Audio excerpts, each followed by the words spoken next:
It's a sentience thresher. It's the device the heralds use to harvest the sentient energy in the galaxy. It's a simpler process than we thought. Actually, the process seems to be about 99.999% inefficient. The Eternal Ones may be unimaginably powerful, but they are also not very elegant, economical, or concerned with efficiency. They lose almost all of the sentience they harvest. What assholes. It'll take some effort, but we might be able to. Okay.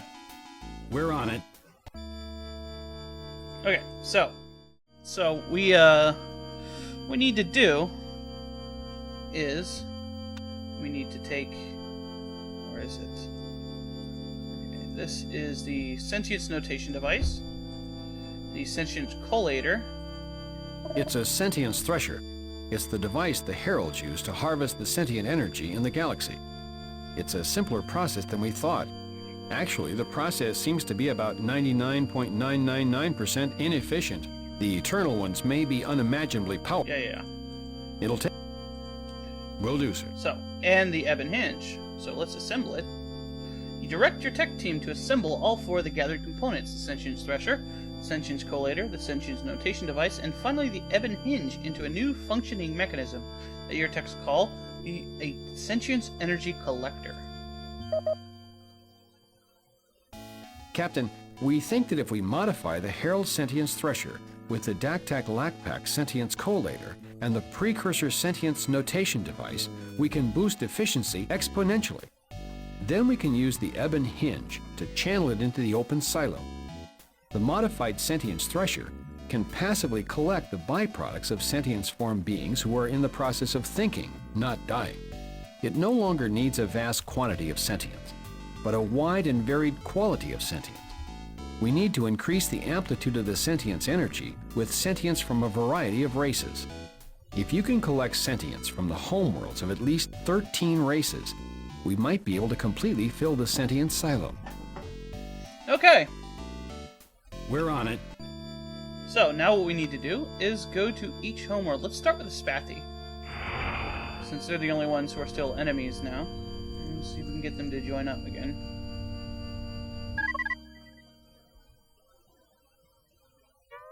Attention and Okay, join the league. well, But we killed them. Whatever. So I guess they won't rejoin, so let's go to the Bucks.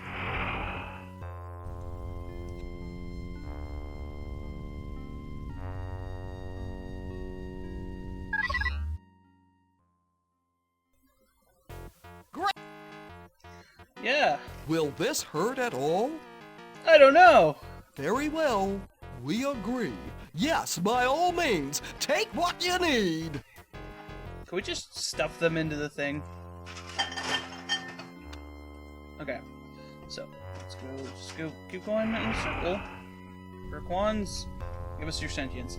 Now, one thing I never went over is that if we colonize the galaxy, like actually give people planets, and the Urquan have at least 2. Captain of the League of Sentient Race, this is Zora. They will break off and form the Korra, and then we'll have a civil war. I avoided that by not doing it. That does not seem like a very heroic way to stop the Eternal Ones. We would like to rend them limb from limb, or particle from particle, or crush them. But feeding them seems far preferable to our entire species dying in agony. We agree to donate sentience energy. Captain, you have again impressed the Urquan with your resourcefulness. Awesome. Perhaps in your next incarnation, you shall be born as an Urquan. We do have one request, however. We request that the League find a way to defeat the Eternal Ones before their next attack. Right.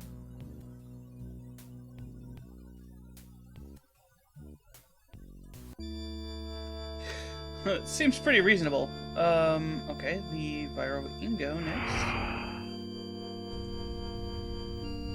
So that's 2.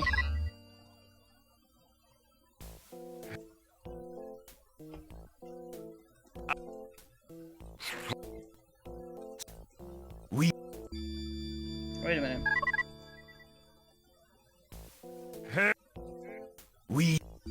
Okay, I guess they don't count. Okay, no, go to Earth. Whatevs. Hi, how can... Captain, you're a genius. We humans are honored to be allowed to contribute. Sweet. How can we help? Talk to you soon, Captain. Alright, the siren? Give us your brain juices.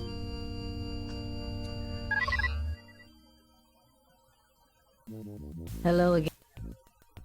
Captain, again you amaze us with your ingenuity and craft. We are honored to contribute and would give far more to the cause. Great, go jump in the silo, because you're creepy.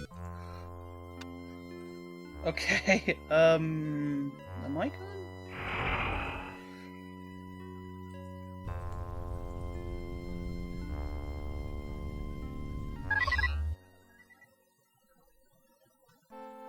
Hello.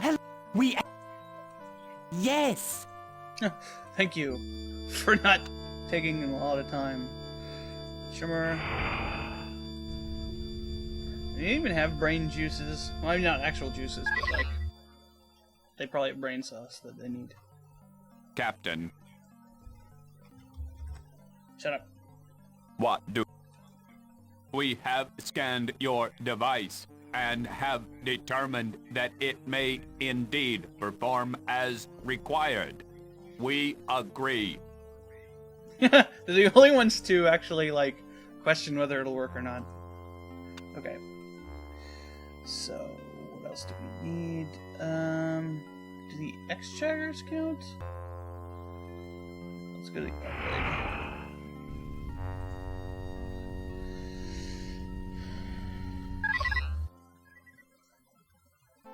Ah, it is the most recently appointed Ultron Saint, the Captain from Earth. We will gladly contribute our sentient energy. We celebrate your brilliance. Ultron Saint. Okay, Exquidums. I don't know if the Dukes count. I don't think the Dukes will count.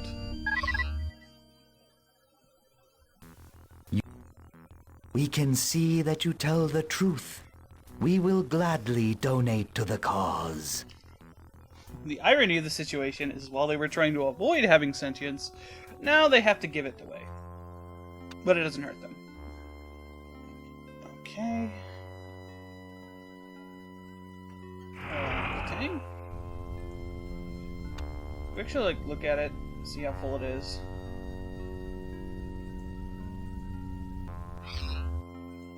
Doesn't say. Does this not count?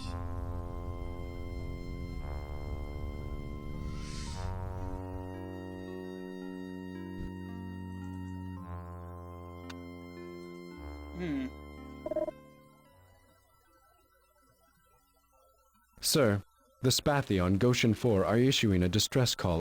Okay. Icon.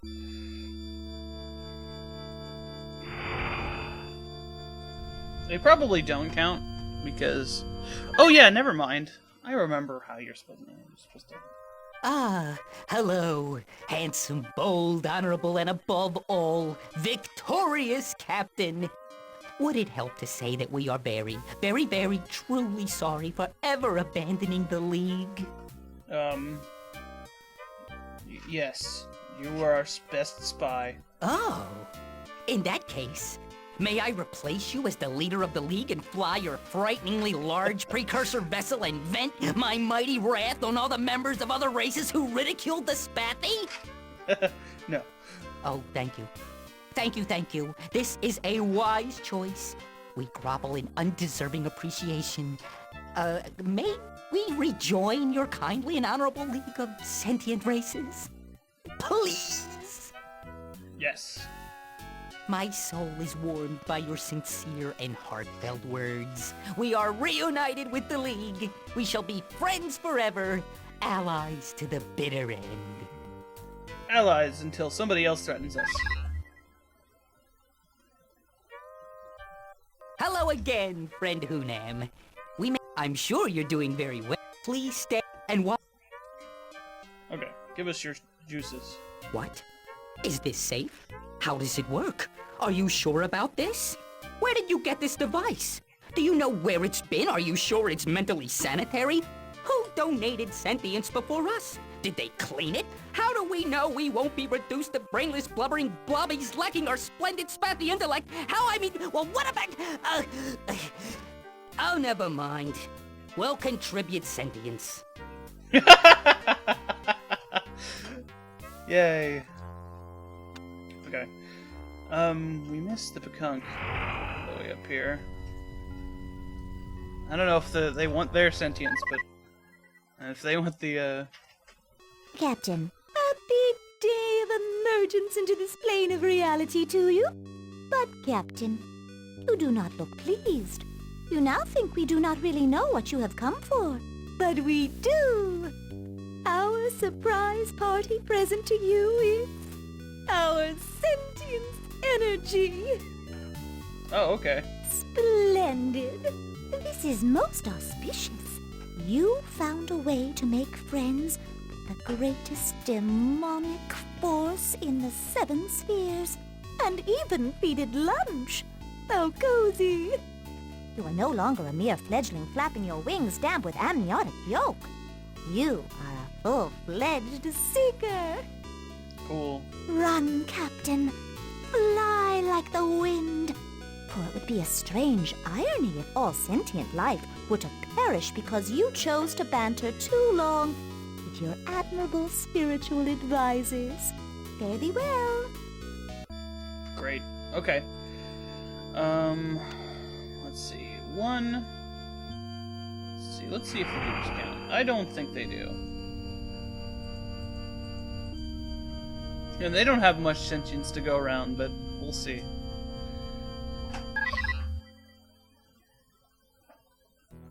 Oh. From our brains? Dak Flack Whack Whack says Dukes don't have much brain. I don't think us has any to spare.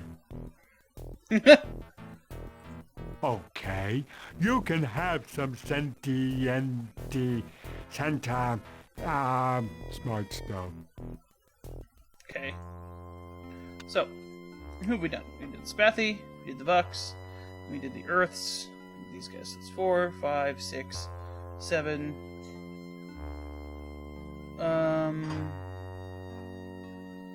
Do the X-Checkers count? Go check out the X-Checkers.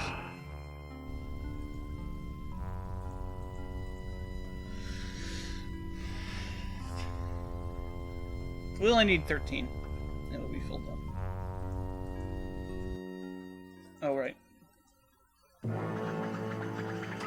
With the war safely behind them, the Spathy gratefully returned to the lead.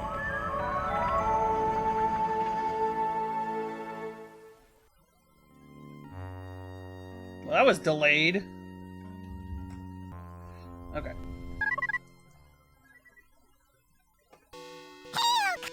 Give us your juice. The X-Jagger sentience good enough? Yep. We say, okay. Woody, this be proof of sentience. No more be say X-Jaggers be dumb as cheese or mold. Now X-Jaggers be proving intelligence. Yay. Be win, human. Win. Win, humans. Do. We could go to the Ulk, I suppose. The Owa? Let's go to the Owa.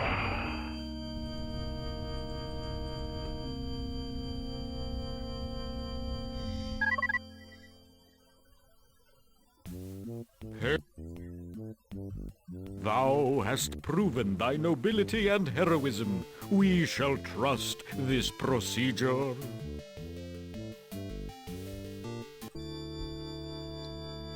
Okay,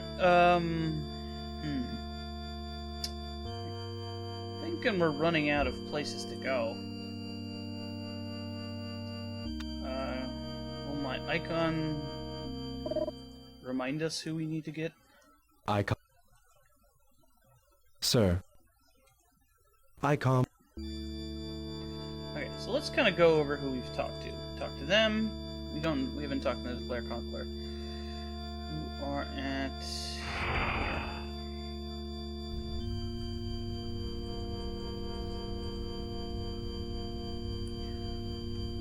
And of course, we can add the OWA to the list of people.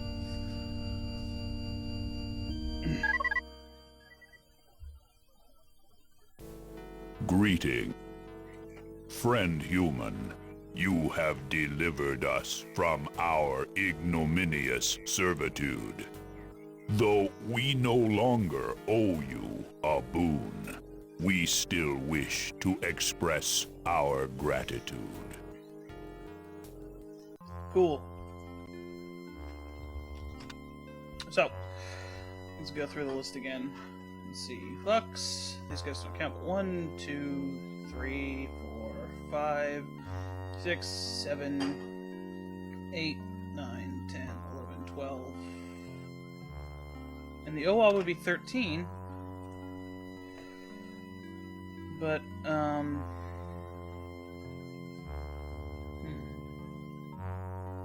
wouldn't they be?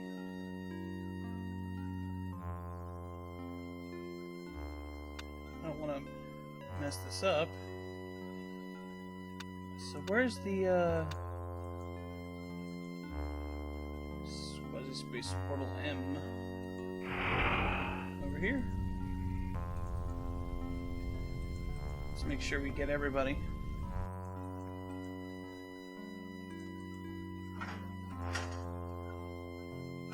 Oh, nobody here. I guess that was the wrong one. Space Portal G. It'd be funny if we ran out of fuel, but that's not gonna happen. Alright, Ulk. Brain juice time. Greetings, high-minded, surprisingly ethical captain.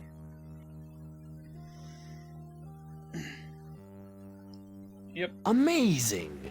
Such a thing is almost unfathomable, but we will do all we can. Good luck. Cool. So, I think the only people we haven't visited are the Harika, who are at. Let's see.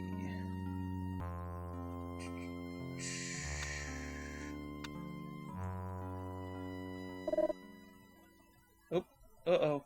You've collected enough sentience to fill the silo. Oh, great. Okay.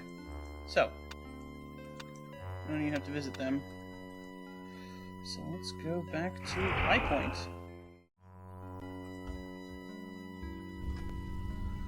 And, go to the Galactic Core.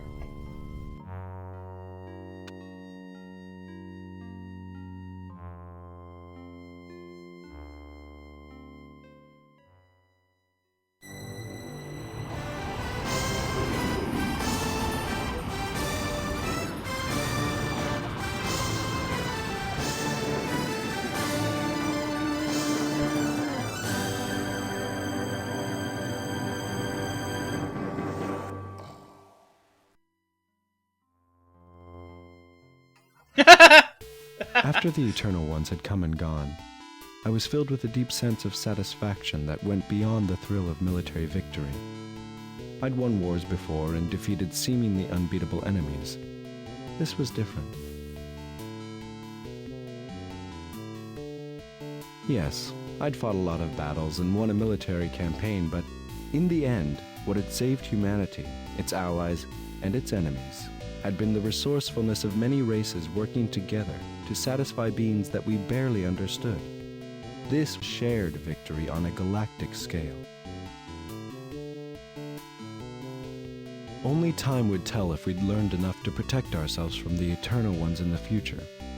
It was now clear that there was nothing malevolent in their nature, and the lesson we learned in the end was one of coexistence, with other races in our galaxy and with the most awesome and alien beings in the known universe.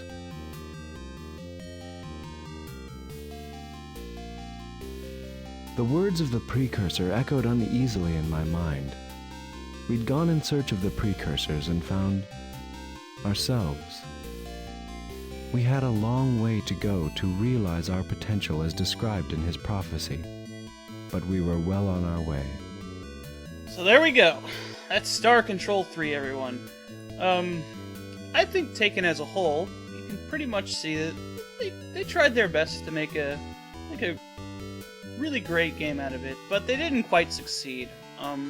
It's not nearly as charming as Star Control 2, but it's a lot better than people give it credit for. I mean, not strategy games, but like adventure games of the era had just as many problems, if not more, than this game has, and people look back fondly on those kind of games. I think as an example of an adventure game without it being called Star Control, this would be a pretty good game.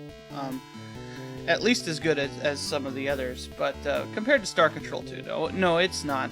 It's not the greatest game. I do think one of the reasons why this never got a sequel is because, well, people didn't like this one. But from what I understand, they were trying to make one, and they just lost funding or something. But apparently the company who made the original Star Control games is doing really well with their Spyro games, so maybe they'll come back and make some more. I'm not really, thinking that that's going to happen, but one can dream. As far as the puppets, I think the puppets are hit or miss. Like the Siren puppet, for example, that's on the screen right now, is extremely bad. And I think that's because it looks like a human. Although the human one looks pretty good. I thought the rest of them were pretty good. But, yeah, here we can see they replaced this Spathy. That would have been awesome to have the original Spathy guy, but, it's not something you can really super expect. But, yeah, I think this is a good example of how being ambitious about it can be kind of a problem, because they kind of went in a bunch of directions at once. And I think it kind of proved that you don't really have to do very much colony management at all, except that one point where I kind of ran out of colony probes. But then after that, I think I ended with like 99 of them. So, as long as you were more careful than I was at the beginning, you could just have infinite probes and fuel. And I think there's less, because of the way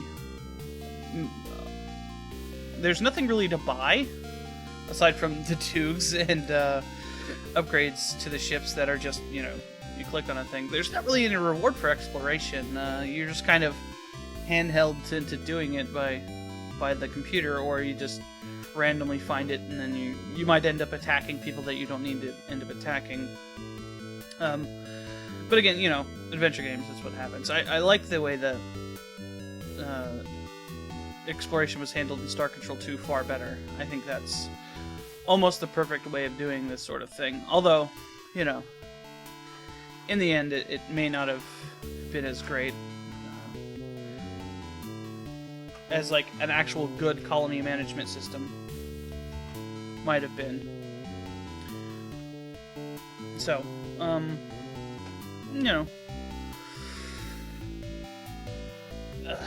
I love the Katang, model thing.